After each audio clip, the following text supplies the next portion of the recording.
Okay, let's dive deep into Jeremiah chapter 33 today. Great chapter. It drops us right into a really intense moment. Intense is right. You've got the city, Jerusalem, basically collapsing, houses are being torn down, the enemy's closing in. Yeah, and Jeremiah himself, the prophet, he's confined. He's stuck in the courtyard of the guard while all this chaos is unfolding. It sounds like the absolute bottom. I mean, palaces and houses being demolished just for defense materials against the Babylonians. Exactly. It's that level of desperation. They're dismantling their own structures to, try and hold on just a little longer. Utter ruin seems like the only possible outcome. Hopelessness made visible, really. If you're tearing down your own home to survive today, how can you even think about tomorrow? You probably can't. The physical reality presented is just devastation. That's the backdrop. And yet, right there, while he's confined, the text says, the word of the Lord came to him a second time. Yeah, that second time feels significant, doesn't it? Hmm. Like amidst even worse circumstances, the message needs reinforcing. And look at how the speaker identifies himself. The Lord says, he who made the earth, the Lord who formed it and established it, the Lord is his name. That's quite an introduction, isn't it? In the middle of absolute chaos and deconstruction, you have the voice of the Creator, the one who established everything. The ultimate source of order speaking into total disorder. And then comes this invitation, which feels almost jarring given the context. It really does. Huh. Call to me, and I will answer you and tell you great and unsearchable things you do not know. Great and unsearchable things. When all you can probably see or search for is death and defeat. What does that promise even mean there? I think it means exactly that. What you can see isn't the whole story. Your current reality, this devastation, feels like everything, like all that's knowable.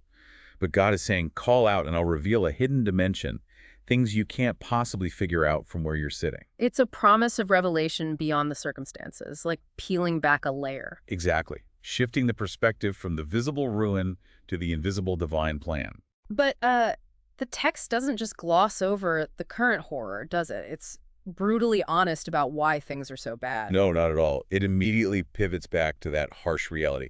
It talks about the houses and palaces being torn down. And says, they will be filled with the dead bodies of the men I will slay in my anger and wrath. Wow.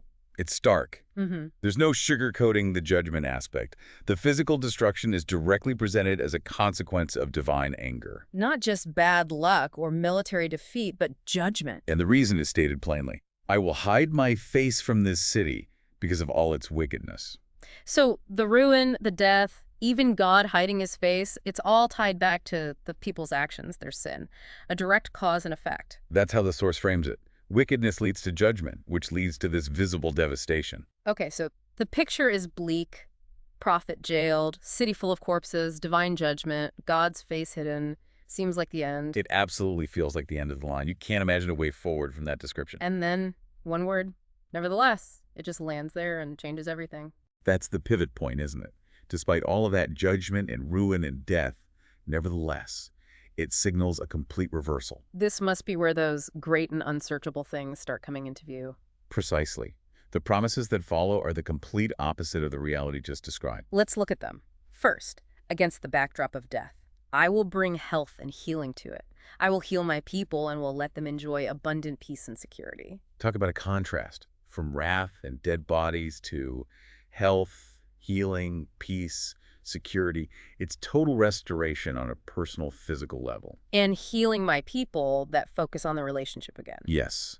And it goes beyond just the immediate city. Right. I will bring Judah and Israel back from captivity and will rebuild them as they were before. That's huge. Not just Judah, the kingdom currently falling, but also Israel, the northern kingdom that was scattered long before this. It's a promise of reunion and full restoration. Rebuilding them as they were before, back to a prior state of wholeness. And crucially, it's not just physical rebuilding. It tackles the root cause mentioned earlier, the wickedness. Ah, yes. I will cleanse them from all the sin they have committed against me and will forgive all their sins of rebellion against me. So the foundation of this new future is spiritual renewal, cleansing, forgiveness, addressing the very thing that led to the judgment. Without that, any physical rebuilding would be temporary. Right. Makes sense. You have to deal with the core issue. And the outcome for the city itself. It goes from being a symbol of failure To something completely different. Then this city will bring me renown, joy, praise, and honor before all nations on earth. renown. How does a ruined city under judgment bring renown? Because The text says, the nations will hear of all the good things I do for it. The city becomes exhibit A of God's restorative power. So its transformation becomes the testimony? Exactly. The nations will be in awe and will tremble at the abundant prosperity and peace I provide for it. They see the before and after, and it points directly to God's goodness and power, turning ruin into renown. That's incredible, a complete inversion. And the text even acknowledges how people currently perceive the situation. Yeah, it voices the human perspective. You say about this place, it is a desolate waste without men or animals. That's what it looks like on the ground. Empty, silent, dead. That's the lived reality. But the promise cuts right through that perception. It says in those same desolate streets, There will be heard once more the sounds of joy and gladness, the voices of bride and bridegroom. wow, the sounds of normal life, of celebration, returning, weddings. That speaks volumes about a future. It really does. Family, continuity, hope, and more than that. And the voices of those who bring thank offerings to the house of the Lord. Worship returning, gratitude. And what are they saying? They're proclaiming God's fundamental character. Give thanks to the Lord Almighty, for the Lord is good. His love endures forever. The restoration itself becomes proof of his enduring love and goodness. And again, the physical abundance is stressed. For I will restore the fortunes of the land as they were before. And it gets specific. Even in the ruined towns, there will be pastures for shepherds to rest their flocks. It lists the regions too, doesn't it? Hill country, foothills, Negev, Benjamin, around Jerusalem, Judah. Pretty much everywhere. A comprehensive restoration of the land itself. And it adds that detail about order returning. Flocks will again pass under the hand of the one who counts them. So, not just life, but ordered, cared-for life. The structures of society and economy are back. Exactly. It's a picture of complete renewal right down to the agricultural level. Okay, so physical restoration, sounds of joy, worship returning, but then it moves to something even more foundational, right? Leadership and enduring promises. Yes.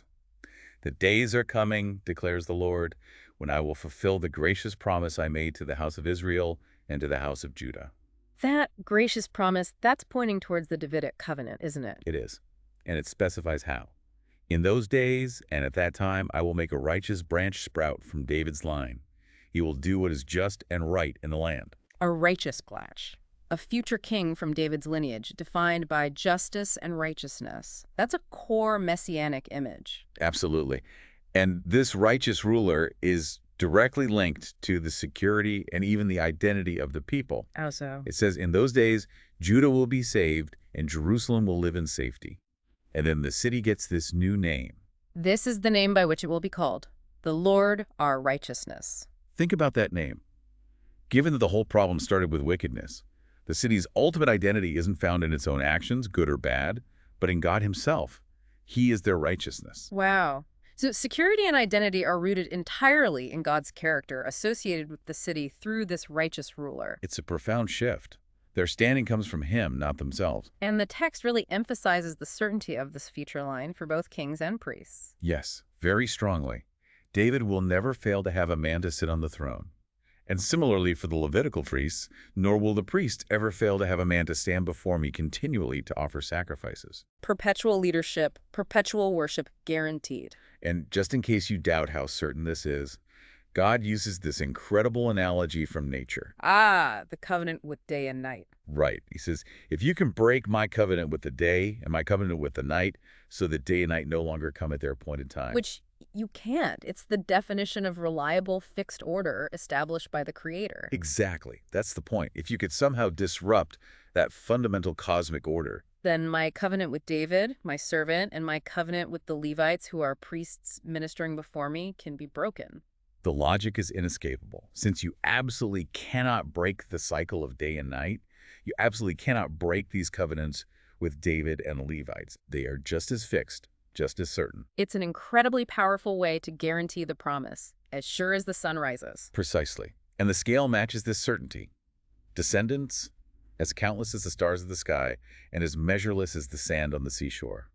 Not just survival, but overwhelming abundance. Yet, even with these rock-solid promises, the text acknowledges the people's current doubt. It knows what they're saying. Yes, it directly quotes their skepticism. Have you not noticed that these people are saying, the Lord has rejected the two kingdoms he chose? You can hear the despair. Looking around at the ruins, that's the logical conclusion, isn't it? God must be done with us. It makes sense from their perspective, and this belief has consequences. So they despise my people and no longer regard them as a nation. Their visible state leads to contempt from others. But God confronts this doubt head-on using that same powerful analogy again. He does, flipping it slightly. If I have not established my covenant with day and night and the fixed laws of heaven and earth, Which he clearly has. then I will reject the descendants of Jacob and David my servant. The implication being, since I have established the natural order, I will not reject them. My reliable creation guarantees my reliable promise. It's a final, emphatic reassurance against their deepest fear of rejection. And the whole chapter, all these incredible promises of restoration and enduring covenants, it all culminates in one final statement about God's own heart. Yes, it grounds everything not just in power or faithfulness, but in emotion. For I will restore their fortunes and have compassion on them. Compassion. After all the talk of wrath and judgment, it ends on compassion as the driving force. That feels like the ultimate foundation for why he would do all this. It's rooted in his character, his compassion for his people. Wow. So going through Jeremiah 33, you start in this pit of despair, judgment, ruin, confinement, and you end with these, well, great and unsearchable promises of healing, total restoration for both kingdoms, cleansing, forgiveness, joy, a guaranteed righteous leader, an enduring priesthood. All guaranteed with the certainty of sunrise and ultimately flowing from divine compassion. It's an astonishing trajectory. Moving from that visible reality of a desolate waste to a future filled with life and worship, guaranteed by God himself. The gap between what they saw and what was promised is just immense. Immense. And the certainty isn't based on them changing or earning it back, but on God's own nature and his unbreakable word. It really leaves you thinking about that name for the city, the Lord our righteousness. From wickedness and ruin to that name. What does it actually mean, for your hope, your whole future, to be completely anchored outside yourself, inside your history or your present mess, and entirely in the character and promise of God? That's the provocative question, isn't it? Where do you ultimately anchor your hope when everything visible seems lost? This chapter offers a pretty radical answer.